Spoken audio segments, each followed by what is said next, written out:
పెద్దవడుగురు మండల ప్రజలకు మరియు తాడపత్రి నియోజకవర్గ ప్రజలకందరికీ కూడా మా యొక్క నమస్కారాలు. మొన్న సోమవారం రోజు గౌరవనీయులు మన నియోజకవర్గం మాజీ శాసనసభ్యులు మరియు తాడపత్రి మున్సిపల్ చైర్మన్ జేసీ ప్రభాకర్ రెడ్డి గారి మీద మరియు మన తాడపత్రి శాసనసభ్యులు గౌరవనీయులు అస్మిత్ రెడ్డి గారి మీద మన పెద్దవడుగురు మండలానికి చెందినటువంటి చిదంబర్ రెడ్డి మరియు మళ్ళీ కేతిరెడ్డి పెద్దారెడ్డి తన కుమారుడు వారి యొక్క అనుచరులతో జిల్లా ఎస్పీ గారిని కలిసి జిల్లా ఎస్పీ గారికి జేసీ ప్రభాకర్ రెడ్డి జేసీ అస్మిత్ రెడ్డిలు నన్ను హత్య చేయడానికి కుట్ర పన్నుతున్నారని చెప్పి అసత్యపు ఆరోపణలను మిడిమాకలపల్లి చిదంబర్ రెడ్డి గారు ఫిర్యాదు చేయడం జరిగింది. అందులో భాగంగా పెద్దవడుగురు మండల ప్రజలకందరికీ కూడా వాస్తవ విషయాలు తెలియాలనేటువంటి ఉద్దేశంతో ఈ మీడియాలో మాట్లాడడం జరుగుతూ ఉంది. మన పెద్దవడుగురు మండలంలో చిదంబర్ రెడ్డి వాళ్ళ తండ్రి గారైనటువంటి గరడ శేఖర్ రెడ్డి గారు మరియు ఇప్పుడు చిదంబర్ రెడ్డి గారు గత కొంతకాలంగా కూడా జేసీ ప్రభాకర్ రెడ్డి గారి యొక్క నాయకత్వంలో వాళ్ళతోనే కలిసి పనిచేయడం జరిగింది. ఈరోజు చిదంబర్ రెడ్డి గారు రాజకీయంగా ఎదిగారంటే దానికి జేసీ కుటుంబం కారణం. చిదంబర్ రెడ్డి గారిని ఎంపీపీగా, జెడ్పీటీసీగా, గ్రామ సర్పంచ్గా అన్ని పదవులను కూడా వాళ్ళకిచ్చి వాళ్ళను నాయకులుగా తయారు చేయడం జరిగింది. ఆ తయారు చేసినటువంటి ఘనత జేసీ ఫ్యామిలీకే దక్కింది. అన్ని సంవత్సరాల కాలంలో ఎప్పుడు కూడా చిదంబర్ రెడ్డి గారిని కానీ ఎవరిని కానీ ప్రభాకర్ రెడ్డి గారు దూషించినటువంటి పరిస్థితి లేదు. జేసీ ప్రభాకర్ రెడ్డి గారు స్పష్టంగా చెప్తా ఉన్నారు, ఈరోజు తాడపత్రిలో జరిగేటువంటి అది పోరాటం కావచ్చు, వాళ్ళ యొక్క ఇది కావచ్చు, కానీ జేసీ ప్రభాకర్ రెడ్డి గారు ఒకటే చెప్తా ఉన్నారు,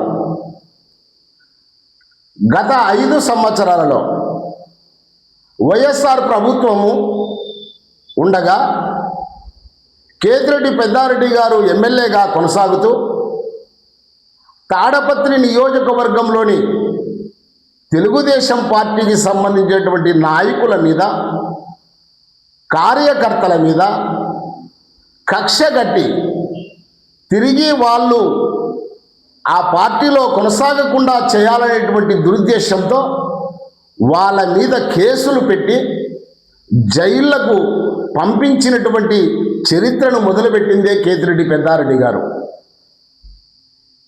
నేను ఉదాహరణకు చెప్తా ఉన్నా, పెద్దవడుగురు మండలంలో ఉన్నటువంటి తెలుగుదేశం నాయకులు కానీ, వైఎస్ఆర్సీపీ నాయకులు కానీ వారి నాయకులు పిలిచినటువంటి పిలుపు మేరకు శాంతియుత పోరాటంలో పాల్గొంటారే తప్ప గలాటలలో ఎక్కడ కూడా పాల్గొన్నటువంటి పరిస్థితి లేదు.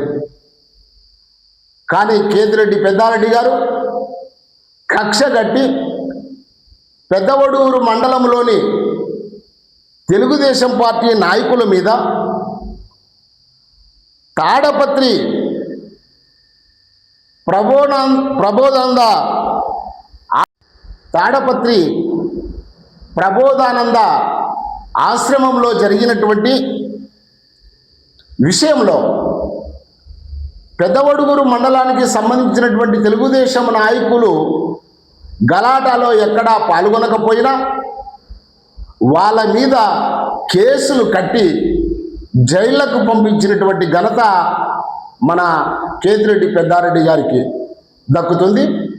ఆయన ఆ విధంగా ప్రారంభించాడు. జనాల మీద కక్ష కట్టి జనాలను పీడించడం, జనాల్ని ఇబ్బంది పెట్టడం ఆయన మొదలు పెట్టాడు. అది అట్టే 5 సంవత్సరాలు కొనసాగడం జరిగింది.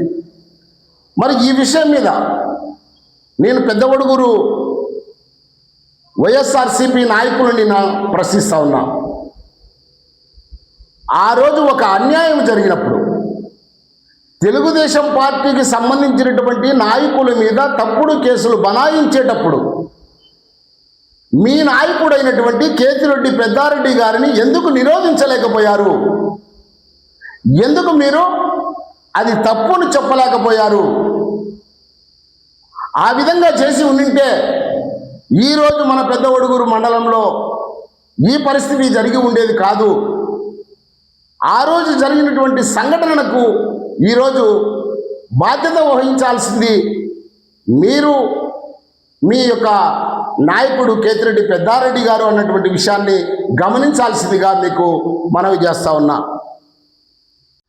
తాడపత్రి ప్రబోధానంద ఆశ్రమంలో జరిగినటువంటి విషయంలో పెద్దవడుగురు మండలానికి సంబంధించినటువంటి తెలుగుదేశం నాయకులు గలాటాలో ఎక్కడా పాల్గొనకపోయినా వాళ్ళ మీద కేసులు కట్టి జైళ్లకు పంపించినటువంటి ఘనత మన కేతిరెడ్డి పెద్దారెడ్డి గారికి దక్కుతుంది.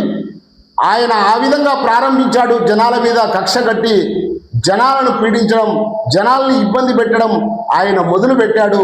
అది అట్టే 5 సంవత్సరాలు కొనసాగడం జరిగింది. మరి ఈ విషయం మీద నేను పెద్దవడుగురు వైఎస్ఆర్సీపీ నాయకులని ప్రశ్నిస్తా ఉన్నా.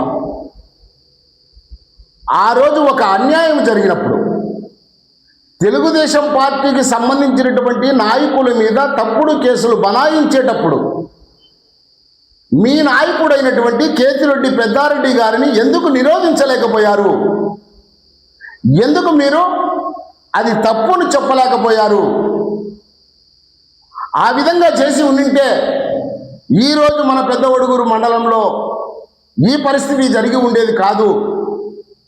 ఆ రోజు జరిగినటువంటి సంఘటనకు ఈరోజు బాధ్యత వహించాల్సింది మీరు, మీ యొక్క నాయకుడు కేతిరెడ్డి పెద్దారెడ్డి గారు అన్నటువంటి విషయాన్ని గమనించాల్సిందిగా మీకు మనవి చేస్తా ఉన్నా. అదే మాదిరిగా గతంలో జేసీ ప్రభాకర్ రెడ్డి గారు ఎమ్మెల్యేగా ఉన్నప్పుడు చేసినటువంటి పనులను ప్రతి ఒక్కరూ ఆ రోజు నుంచి ఈ రోజు వరకు చెప్పుకుంటూ ఉన్నారు. దాన్ని మర్చిపోలేరు. ఉదాహరణకు చెప్తున్నా, గుత్తి రోడ్డు ఒక ఎద్దుల బండి పోలేనటువంటి పరిస్థితి ఉండేది. ఆ పరిస్థితిని పోగొట్టి ఈరోజు డబల్ రోడ్డుగా దాన్ని చేయడం జరిగింది. మరి అదే మాదిరిగా శివాలయ వీధికి సంబంధించినటువంటి ఆ రోడ్డులో బురదతో పేరుకుపోయి అక్కడ మనిషి తిరగాలంటే కూడా ఇబ్బందికరంగా ఉండేటువంటిది. అక్కడ సీసీ రోడ్డును మొత్తం అండర్ డ్రైనేజ్ కూడా ఏర్పాటు చేసి చేయించడం జరిగింది. అదే మాదిరిగా అదే గుత్తి రోడ్డులో ఉన్నటువంటి లైట్లు, ఆ లైట్లు సొంతంగా తన నిధులతో ఖర్చు పెట్టి లైట్లను చేపిస్తే ఆ లైట్లను మీరు అధికారంలోకి వచ్చిన తర్వాత కేతిరెడ్డి పెద్దారెడ్డి గారు ఎమ్మెల్యే అయిన తర్వాత ఒక్క రోజు కూడా ఆ లైట్లను వెలిగించేటువంటి ప్రయత్నమే చేయలేదు. ఒక్క రూపాయి ఖర్చు పెట్టలేదు. మీరు మాట్లాడేకి నైతిక విలువలున్నాయా అని చెప్పి నేను ప్రశ్నిస్తా ఉన్నా. ఆ విధంగా అభివృద్ధి కోసం మాట్లాడదాం. ఏ అభివృద్ధి మనకు కావాలో ఆ అభివృద్ధి గురించి మాట్లాడదాం. అంతేగాని ఆ విధంగా కాకుండా మీరు మీ యొక్క నాయకుల యొక్క మెప్పు పొందడానికో లేకపోతే మీ నాయకుల్ని పరిరక్షించుకోవడానికో మీరు ప్రయత్నం చేస్తూ ఉన్నారు. కానీ ఈరోజు ఏం జరుగుతూ ఉంది నియోజకవర్గంలో చూసినట్లయితే కేతిరెడ్డి పెద్దారెడ్డి గారు నియోజకవర్గంలో పెట్టినటువంటి ఆయన యొక్క బాధ్యతలు, ఆయన పెట్టి కేసులు జైళ్ళకు పంపించినటువంటి బాధ్యతలు ఎంతోమంది ఆయన్ను నియోజకవర్గంలో తిరగకూడదు అనేటువంటి దీంతో ఫిక్స్ అయి ఉన్నారు. మరి ఇలాంటి పరిస్థితుల్లో మీకు ఈరోజు మీ యొక్క పార్టీలకు సంబంధించి పెదవడుగురు మండలం ప్రజలందరూ కూడా వ్యవసాయ మీద ఆధారపడి జీవించేటువంటి వాళ్ళే. గత వైఎస్ఆర్సీపీ అధికారంలో ఉన్నప్పుడు పంటలకు సరైనటువంటి నీళ్లు అందకపోతే వాళ్ళు పడినటువంటి బాధ వర్ణనాతీతం. నీళ్లు ఉన్నా కూడా ఆ నీళ్లు రైతులకు ఇవ్వలేనటువంటి దుస్థితిలో కేతిరెడ్డి పెద్దారెడ్డి గారు ఆ రోజు ఉన్నారు. నీళ్లు వంకకు తరలించడం జరిగింది. ట్రాక్టర్లతో పొలాలకు నీళ్లు తోలుకొని అవస్థలు పడ్డటువంటి పరిస్థితి ఉంది. ఆ పరిస్థితి పోవడానికి మన జేసీ అస్మిత్ రెడ్డి గారు ఎన్నో చర్యలు తీసుకొని అసెంబ్లీలోగా మాట్లాడి ప్రతి చిన్న కాలువను కూడా ఇది చేసి ఈరోజు అందరికీ నీళ్ళు అందేటువంటి పరిస్థితిని తీసుకురావడం జరిగింది. కాబట్టి ఇలాంటి మంచి పనులకు, ప్రజలకు మేలు జరిగేటువంటి పనులకు, ప్రజలకు ఏమి కావాల్సి ఉందో దాన్ని వాళ్ళ దృష్టికి తీసుకుపోవాల్సినటువంటి బాధ్యత వైఎస్ఆర్సీపీ నాయకులు కావచ్చు, తెలుగుదేశం పార్టీ నాయకులు కావచ్చు, ఇంకా ఎవరైనా కావచ్చు, అలాంటి సమస్యల కోసం పోరాటం చేయాల్సి ఉంది. కానీ మండలంలో అశాంతిని రేపడం కోసం, మండలంలో ఒక వేడి వాతావరణాన్ని సృష్టించడం కోసం, ఒకరి మీద ఒకరు ఈ యొక్క తప్పుడు సమాచారాన్ని, తప్పుడు ఫిర్యాదులను ఇచ్చుకుంటూ పోవడము మంచి సంస్కృతి కాదు. ఈ సంస్కృతిని గతంలో వైఎస్ఆర్సీపీనే ప్రారంభించింది కాబట్టి, ఈ తప్పుడు ఫిర్యాదులను ఇచ్చేటువంటి సంస్కృతిని ప్రారంభించింది కాబట్టి ఈరోజు ఆ సంస్కృతిని విడనాడి ఆ సంస్కృతి నిలిచిపోయేటట్లు మీరే చర్యలు తీసుకోవాల్సిన అవసరం ఉంది. మీకు స్పష్టంగా చెప్తున్నాం, పెద్దవడూరు మండలములో జేసీ ప్రభాకర్ రెడ్డి గారు చెప్తా ఉన్నారు, నియోజకవర్గం మొత్తం మీద ఈ జరిగేటువంటి పోరాటము ఇది గతంలో కేసులు,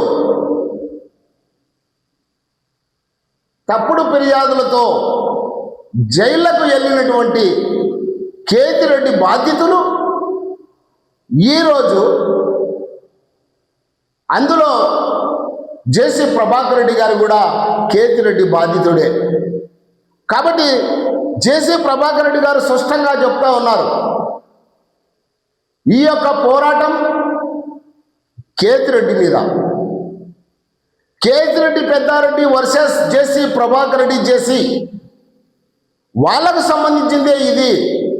కాబట్టి వీటిలో తెలుగుదేశం పార్టీ నాయకులు కానీ, తెలుగుదేశం కార్యకర్తలు కానీ, వైఎస్ఆర్సీపీ నాయకులు కానీ, వైఎస్ఆర్సీపీ కార్యకర్తలకు కానీ ఎలాంటి సంబంధం లేదు. ఇది కేవలం జేసీ వర్సెస్ కేతిరెడ్డి పెద్దారెడ్డి. కాబట్టి మీరు ఎవ్వరు కూడా మీ కార్యక్రమాలను చేసుకోవచ్చు. వైఎస్ఆర్సీపీ నాయకులు మండలంలో తిరగచ్చు, నియోజకవర్గంలో తిరగచ్చు, ఎక్కడైనా తిరగచ్చు, ఎలక్షన్స్లో పోటీ చేయొచ్చు. ఒకవేళ పోటీ చేయాలనుకుంటే మేమే మిమ్మల్ని పోటీ చేయిస్తాము, మేమే వచ్చి నామినేషన్ వేసిద్దాము అని చెప్పి ఇంత స్పష్టమైనటువంటి ఆదేశాలు, స్పష్టమైనటువంటి మాటలు జేసీ ప్రభాకర్ రెడ్డి గారు మాట్లాడుతూ ఉంటే ఆ మాటలకు ఆయన సమాధానం చెప్పాలి, కేతిరెడ్డి పెద్దారెడ్డి గారు సమాధానం చెప్పాలి. ఇది వాస్తవమే, ఇది కేతిరెడ్డి వర్సెస్ జేసీ సంబంధించినటువంటి సమస్యే. కాబట్టి వైఎస్ఆర్సీపీ నాయకులు కానీ కార్యకర్తలు కానీ ఇందులో ఇన్వాల్వ్మెంట్ కావద్దని చెప్పి నీకు ధైర్యం ఉంటే, కేతిరెడ్డి పెద్దారెడ్డి గారు, నీకు ధైర్యం ఉంటే, నియోజకవర్గం ప్రశాంతంగా ఉండాలని మీరు కోరుకుంటే, ఫ్యాక్షన్ వద్దు అని మీరు కోరుకుంటే, ఈ విధమైనటువంటి మీరు పాల్గొనకండి అని చెప్పి వైఎస్ఆర్సీపీ నాయకులకు, వైఎస్ఆర్సీపీ కార్యకర్తలకు మీరు సందేశం ఇవ్వాల్సిన అవసరం ఉంది, చెప్పాల్సిన అవసరం ఉంది. ఆ విధంగా చేసి ప్రభాకర్ రెడ్డి గారు చెప్తా ఉన్నారు, ఎవరు కూడా తెలుగుదేశం పార్టీ నాయకులు కానీ కార్యకర్తలు కానీ రాకండి, కేవలం ఇది జేసీ కుటుంబానికి, కేతిరెడ్డి కుటుంబానికి సంబంధించింది మాత్రమే, మీరు రాకండి అని జేసీ ప్రభాకర్ రెడ్డి గారు స్పష్టంగా తన క్యాడర్కు ఆదేశాలు ఇవ్వడం జరుగుతూ ఉంది. కాబట్టి అదే మాదిరిగా పెద్దారెడ్డి గారు చేయకుండా గ్రామాల్లో ఉన్నటువంటి ఆ పార్టీ నాయకులను, ఆ పార్టీ కార్యకర్తలను రండి రండి, మనమల్ని పోనీలేదు, మన పార్టీని పోనీలేదు, మమ్మల్ని పోనీలేదు అని చెప్పుకుంటూ ఇది చెడుగా ప్రచారం చేస్తూ ఉన్నారు. ఇది వాస్తవం కాదు. మీరు వైఎస్ఆర్సీపీ నాయకులు పాల్గొనొచ్చు, వైఎస్ఆర్సీపీ నాయకులు ప్రచారం చేసుకోవచ్చు, వైఎస్ఆర్సీపీకి సంబంధించినటువంటి కార్యకర్తలు కానీ బహిరంగంగా వాళ్ళు తిరగవచ్చు, ఎలాంటి అభ్యంతరం లేదు అని చెప్పి జేసీ ప్రభాకర్ రెడ్డి గారు స్పష్టంగా చెప్తున్నారు. ఈ విషయాన్ని మండల ప్రజలందరూ కూడా గమనించాలి. కేవలం ఇప్పుడు జరుగుతున్నది జేసీ వర్సెస్ కేతిరెడ్డి కుటుంబానికి సంబంధించినటువంటి సమస్య. కాబట్టి ఇందులో ఎవరు కూడా మీరు ఎక్కువగా రియాక్ట్ అయ్యి దీన్ని పెద్దవడుగురు మండలాన్ని ప్రశాంతతను కోల్పోయే విధంగా, ఇక్కడ వేడి వాతావరణాన్ని కలిగించే విధంగా చేయకండి అని చెప్పి మీ అందరికీ కూడా తెలియజేస్తా ఉన్నా. ఆ విధంగా మీరందరూ కూడా పెద్దవడుగురు మండల ప్రశాంతతను కాపాడడం కోసం, పెద్దవడుగురు ప్రశాంతంగా ఉండడం కోసం మీరందరూ కూడా కట్టుబడి ఉండాలి. మీ యొక్క నాయకుడు చెప్పేటువంటి కళ్ళబొల్లి మాటలు నమ్మి మీ యొక్క దీన్ని చెడగొట్టుకోకండి. మరి నేను ముఖ్యంగా చెప్తున్నా, మిమ్మల్ని ఇప్పుడు మన యొక్క ముఖ్యంగా మిడిమాకలపల్లి చిదంబరెడ్డి గారికి చెప్తా ఉన్నా, మీకు బాగా తెలుసు, జేసీ ప్రభాకర్ రెడ్డి గారి గురించి తెలుసు, దివాకర్ రెడ్డి గారి గురించి తెలుసు. కాబట్టి వాళ్ళు నీకెంతో సహాయ సహకారాలు అందించారు. నువ్వు కూడా ఆ విషయాన్ని మనస్ఫూర్తిగా అంగీకరిస్తావు. కాబట్టి అపోహలకు, ఎవరో ఏదో చెప్పింది విని అపోహలకు పోకుండా కొంచెం ప్రశాంతంగా ఆలోచించి నిర్ణయం తీసుకోవాల్సిందిగా కోరుకుంటూ ఉన్నాము.